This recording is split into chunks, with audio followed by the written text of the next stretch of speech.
Are you interested in watching an anime about friendship, teamwork, and the power of love? About the wonders of sportsmanship, and the triumph of hard work over genetics? If the answer is yes, then you should probably watch literally anything else. However, if you are a testosterone-filled, mentally unstable psychopath with an acquired taste for bodybuilding, mixed martial arts, and cock and ball torture, then Baki is definitely the show for you. So come along, and let me introduce you to this wonderful series, where the average male is 2 meters tall, and where everyone is so jacked that their jawlines have 6 packs. Welcome to the world of Baki.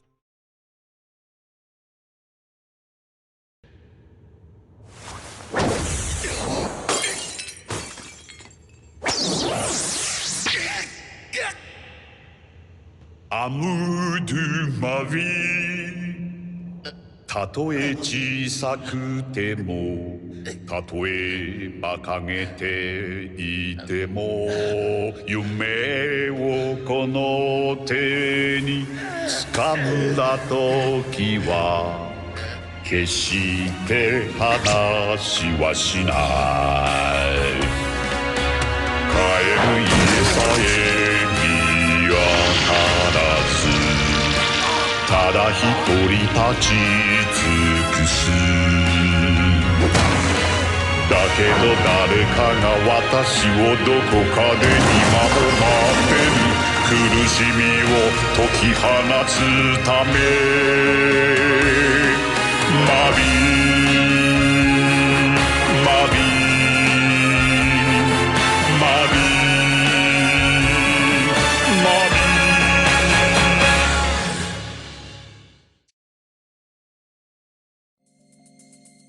Now, part of the reason why I decided to make this video is because the synopsis of this show is actually terrible. Not only is this short, but also incredibly boring. So allow me to fix this and give you the real synopsis of the show. Underneath the Tokyo Stadium, there is an underground arena, the holy land of fighting.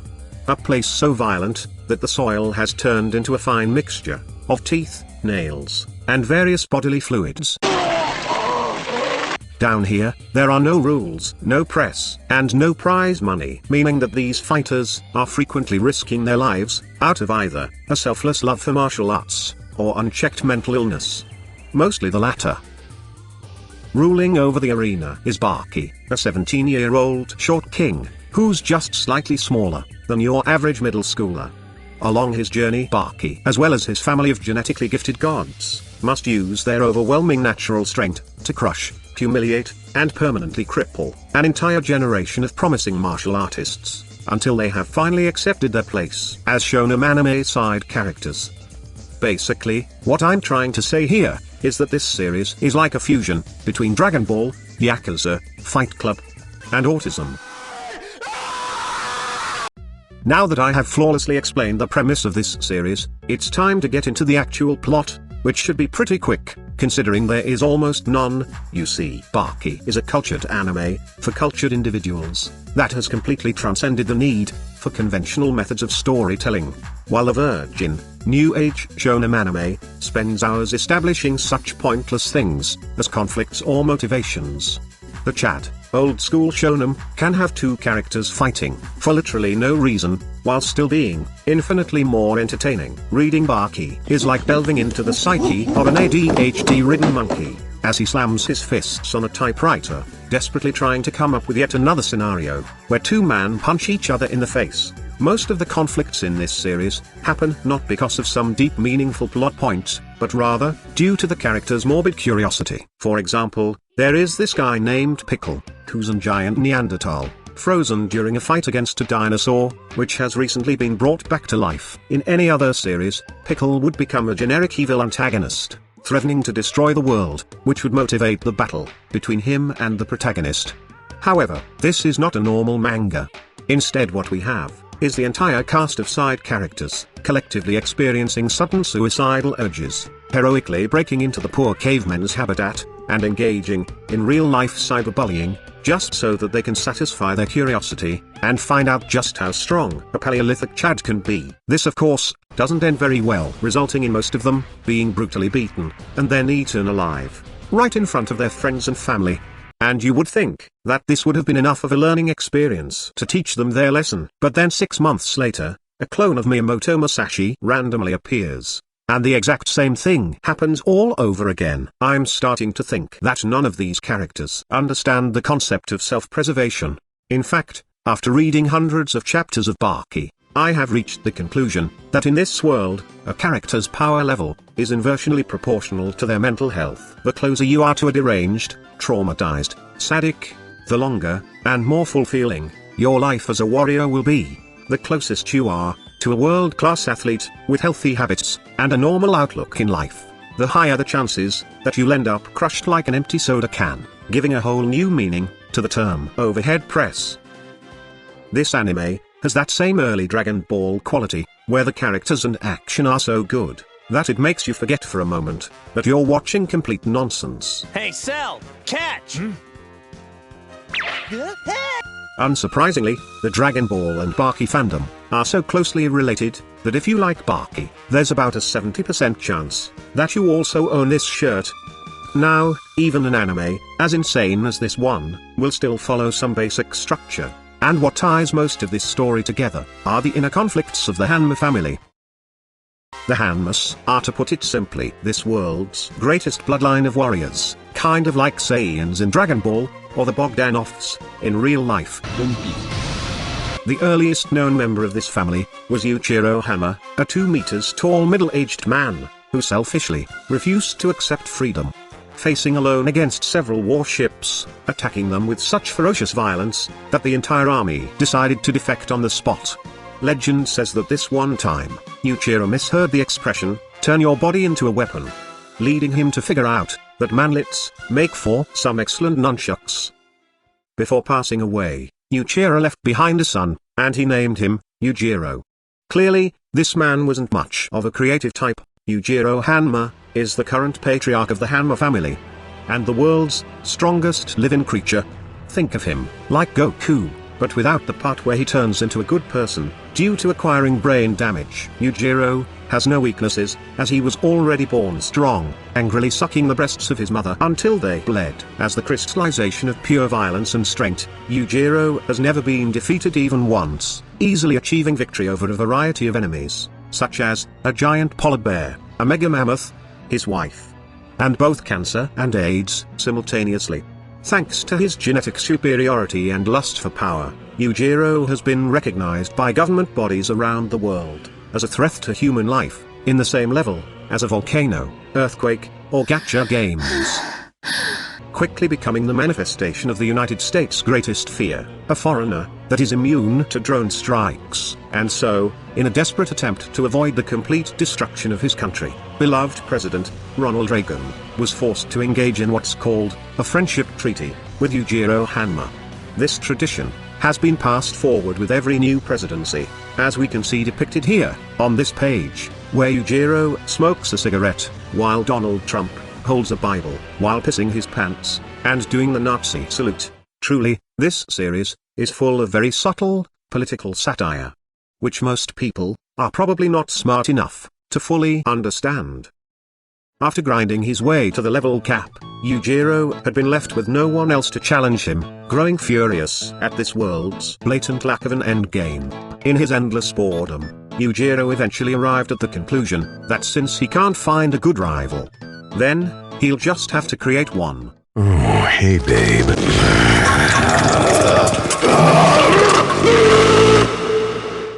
Hanma Baki is the product of a psychopathic father and an uncaring mother, being raised by his parents for the sole objective of becoming strong. Baki's only purpose in life is to defeat his father and acquire the love of his mother.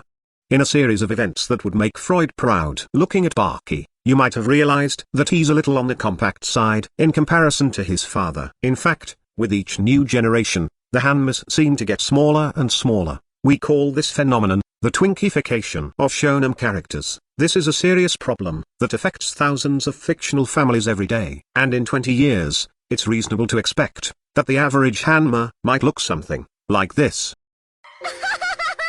Anyways, in order to accomplish his objective, and grow stronger, Baki must engage in increasingly more dangerous methods of training, like throwing himself off a cliff, facing imaginary dinosaurs, or having premarital sex. And no, this is not a joke. While some other, inferior anime, might have their protagonist power up by discovering that they have legs that can be used to kick, Baki will increase his strength tenfold by simply having safe consensual sex with his childhood friend. In fact, an entire season of this show is dedicated to Baki's romantic life, including such relatable, typical teenage problems such as trying to go on a date while being pursued by several convicted felons, dealing with your girlfriend being stalked by Muhammad Ali's son, or having your dad barge into your room in order to give you unsolicited sex advice. This is it. You're gonna turn over, and you're gonna look directly into the eyes of your dad.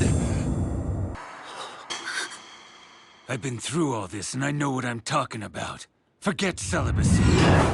If you want to get stronger, do it. Morning, noon, and night, do it. Before and after every meal, do it. Do it till your body aches. Do it till you can't stand up straight. Do it till you're sick of it. Then do it some more. Consider this my blessing. Good night.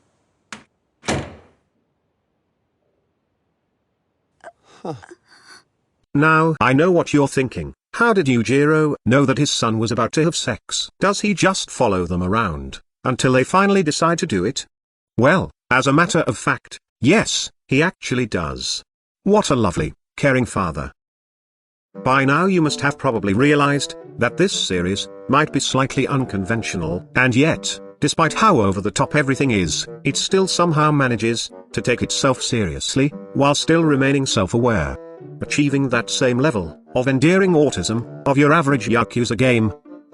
When talking about an anime as weird as this one, it's easy to dismiss this entire series as some sort of elaborate shitpost, and while that is not necessarily incorrect, Baki is much more than just a low-effort attempt at random humor. When I started reading this manga, I expected a lot of things, but what I didn't expect is that this series, about dudes kicking each other in the balls, would end up having such an endearing cast of characters. Baki himself starts off as your typical impulsive protagonist, and throughout the series, evolves into a surprisingly mature character, developing as a person, and growing to regret having hurt so many innocent people in his indiscriminate quest for power. Baki's journey almost feels like a more tragic version of Gohan's upbringing, as he is born into a family of genetically gifted warriors, forced to train and fight for his life by a battle-obsessed father, having to reconcile his good nature with the violent tendencies of his bloodline, constantly craving any semblance of normalcy and affection, while being forced into a life full of death and destruction.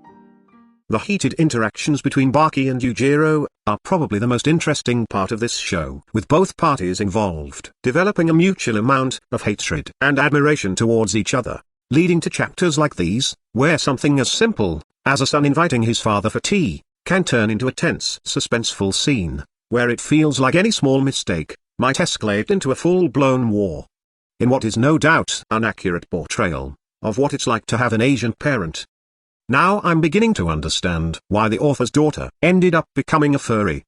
Jokes aside, I guess what I'm trying to say with this video is that while Baki stands out as this insane, hyper-masculine show, it actually has a fair amount of heart and personality. This series is by no means perfect, but if you can look past its flaws, buried beneath piles of shonen clichés and grotesque depictions of the male physique, there is a heartfelt story, full of memorable moments and surprisingly likable characters, that have been crafted with a genuine amount of effort and talent, and I think there is no better indication of everything this series stands for than Itagaki's art style, which I personally would classify as very unique.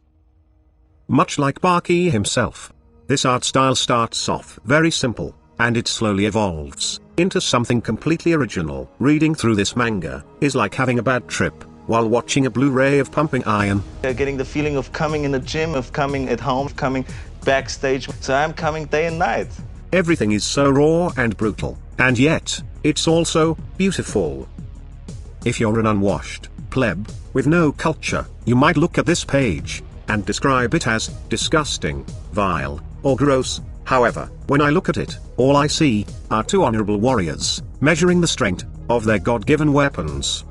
Rather than creating detailed backgrounds or environments, Itagaki has put all his effort into distorting the anatomy of these characters, giving the grotesque violence of this manga as much detail as possible, culminating in panels like these that perfectly communicate the brutal nature of a street fight. Itagaki takes the opposite approach of modern Togata, and gives the action as much space as possible, giving the fights these huge double-spread pages, where all the attention is focused on the fighters and nothing else, making the action very easy to follow and understand. This manga is battle-oriented to a flaw, with dialogue taking a step back, in order to give more space to the cock and ball torture. And since there is so much action going on, it means that even though this manga has hundreds of chapters, it only feels about as long as 5 Hunter x Hunter pages. One thing Itagaki does masterfully is establishing a character's unique way of fighting, without having to rely on magic abilities or techniques. You can see the difference in the way two characters fight, just by how their punches are drawn. A karate master might be portrayed with these clean lines, accentuating their speed and technique, while a street brawler is drawn with these wild swings that carry the weight of their entire body. The amount of detail and care put into these battles makes the action jump out of the page. So when you're reading Baki, your eyes are seeing this, but your brain is seeing this. Small things like these may seem insignificant, but even something as simple as the way a character winds up their punches can tell the audience a lot about their personality. The fact that so much attention goes into the way these characters move, stand, and fight is a testament to the author's love for the genre. Baki is a product of its time that has carved its place in history, inspiring a lot of modern series, and while overall there are some better shown out there, this one is just a little bit special. Baki is dumb, goofy, comfy, and most importantly, fun. So if you're a shonen fan who's not intimidated by copious amounts of gore, violence, and male nudity, then I would highly recommend you Grappler Baki.